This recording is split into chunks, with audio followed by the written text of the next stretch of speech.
तीन मूल मंत्र थे। पहला, हृदय की अनुभव शक्ति। सेकंड, सांत्वनादायक शब्द और व्यवहार। और तीसरा, व्यक्तित्व की दृढ़ता। एक्सप्लेन करूंगा संक्षेप में। हृदय की अनुभव शक्ति कि suppose that any incident is हेल्डिंग in our surrounding, हमारे चारों ओर या हमारे आसपास कोई भी किसी प्रकार की घटना हो रही है, जब तक हम उसका हृदय से अनुभव नहीं करेंगे, या suppose that we will fix an example in front of you कि suppose that teachers are teaching in the classroom and they are giving some example in front of you and you are not understanding, you are not feeling by your heart, then you can't understanding the meaning of the particular topic। कि जो भी meaning को आपको चरितार्थ करना चाह रहे हैं या जिसका भावार्थ को स्पष्ट करना चाह रहे हैं, जब तक आप उसकी अनुभूति नहीं करेंगे अपने मन में,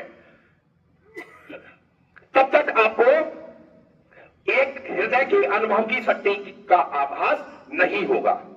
सांत्वनादायक शब्द और व्यवहार। We are surviving in a society, हम सभी लोग एक समाज में रह रहे हैं।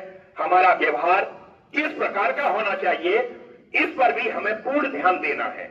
ऐसा विवेकानंद जी का कहना था कि अगर कोई व्यक्ति, anybody ask the question from us, then we should give in the reply politely to them, कि उन्हें हमें बड़े ही अच्छे तरीके से, बड़े ही व्यवस्थित तरीके से उत्तर देना है, जिससे सामने वाला व्यक्ति संतुष्ट हो जाए आपके शब्दों से। Suppose that anybody is asking the question and you are given the different answer, then there is no meaning of this answer। अगर कोई व्यक्ति हमसे प्रश्न कर रहा है और हम उसका अलग शब्दों में या उस प्रश्न से अलग उत्तर दे रहे हैं, तो उसका कोई अर्थ नहीं होता है। और व्यक्तित्व की दृढ़ता, यानी स्टेबल होना चाहिए हमारे एक पर्सनालिटी में के हिसाब से हमें दृढ़ रहना चाहिए, दृढ़ निश्चय होना चाहिए। ऐसे स्वामी विवेकानंद जी के तीन मूल मंत्र उन्होंने दिए। आइए आज हम बात करते हैं 9/11, एक तारीख जो डरा देती है। याद आती हैं दो ऊंची इमारतें, उनसे टकराते हवाई जहाज, Osama bin Laden, George Bush वगैरह वगैरह। हम इस तारीख को से डरते इसलिए हैं क्योंकि हमारा पॉइंट ऑफ रेफरेंस गलत होता है।